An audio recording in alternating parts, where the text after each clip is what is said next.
एवढा जोरात नको बोलू की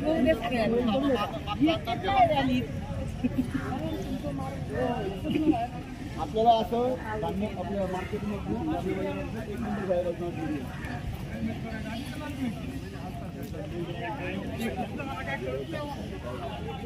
आधी नाही सुद्धा नंतर एक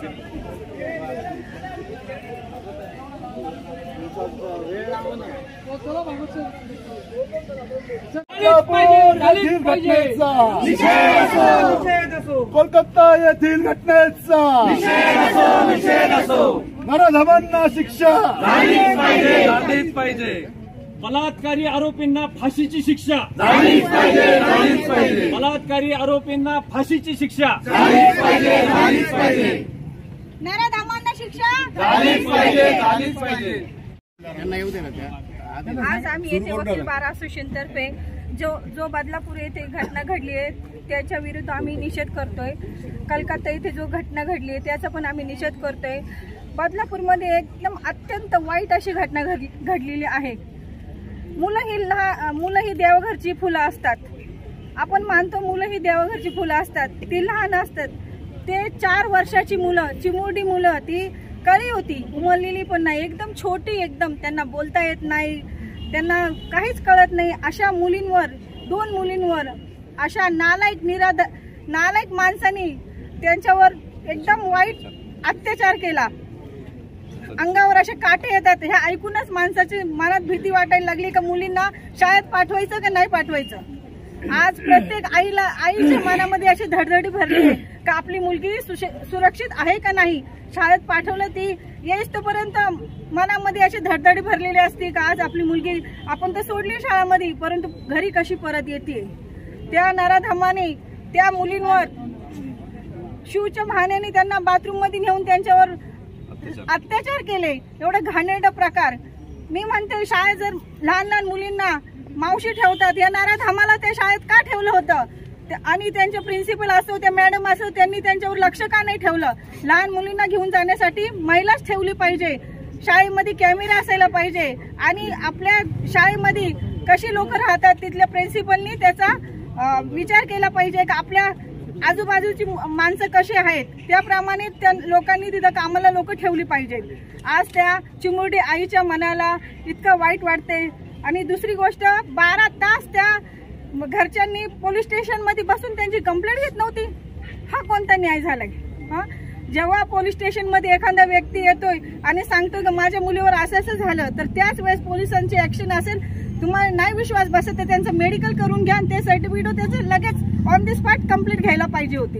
परंतु असं न करता 12 तास त्याच्या आई वडिलांना पोलीस स्टेशन मध्ये केस घेतली नाही त्यांची। म्हणजे त्या आई वडिलांवर किती अत्याचार, त्या मुलींवर किती अत्याचार, हे सगळं होऊ नये यासाठी आम्ही सर्वजण या गोष्टीचा निषेध करतोय। आणि आम्ही सर्व महिला पुरुष वर्ग जुन्नर बार असोसिएशन तर्फे त्यांचा निषेध करतोय। अशा माणसाला फाशी झालीच पाहिजे। त्या नराधमाला फाशी पेक्षा अजून काही वाईट अशी त्याची शिक्षा असेल ना, ती शिक्षा झाली पाहिजे। कारण प्रत्येक माणसाला कळलं पाहिजे का एखाद्या लहान मुलीला असा अत्याचार करणे कितपत योग्य आहे। आणि कलकत्ता घटनेमध्ये जी डॉक्टरवर जो अत्याचार झालाय तो पण खूप वाईट असा अत्याचार झालाय। त्या डॉक्टर म्हणजे लोकांना जीवनदान देते, त्या बिचारीवर एवढा अत्याचार त्या लोकांनी केला, ते पण पायीने तिच्यावर अत्याचार केला। त्या नराधमांना सुद्धा फाशीची शिक्षा ही झालीच पाहिजे।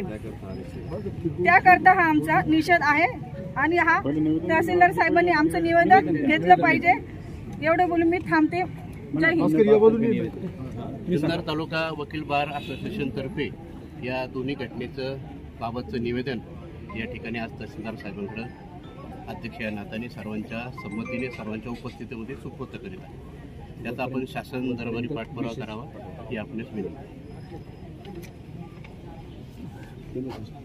साहेब, घटना अत्यंत पूर्व आहे, वकील बांधवांनी आपल्याला निवेदन देखील दिलेलं आहे। आता पुढे आपण काय करणार आहोत? नाही, हे जे आता सर्व वकील बांधवांची जे भावना आहे की निवेदनाच्या माध्यमातून ज्या प्राप्त झालेल्या आहे की त्याचं निश्चितच निवेदन शासन दरबारी आम्ही पाठवून त्याचा पाठपुरावा केला। आम्ही जुन्नर तालुका वकील बार असोसिएशन वतीनं जी कलकत्ता इथे एक महिला डॉक्टरवर जो अत्याचार झाला व त्यानंतर निर्घृण खून केला गेला, त्याचप्रमाणे आपल्या जवळच बदलापूर या ठिकाणी नामवंत शाळेमध्ये 2 अल्पवयीन मुलीवर जे अत्याचार केले गेले, या दोन्ही घटनेचा निषेध आम्ही काल वकील बार रूममध्ये जाहीर अशा निषेध सभा देखील आयोजित केली होती आणि आज जनजागृती व्हावी ह्या उद्देशाने याचा निषेध म्हणून आज या ठिकाणी रॅलीचं आयोजन करून सर्व वकील बांधव मोठ्या संख्येने, वकील भगिनी मोठ्या संख्येने या ठिकाणी उपस्थित आहेत आणि नुकतंच तहसीलदारांकडे या ठिकाणी निवेदन दिले गेलेले आहे. झालेली घटना ही अतिशय वाईट आहे, मानुषीला काळिंबा फासणारी आहे.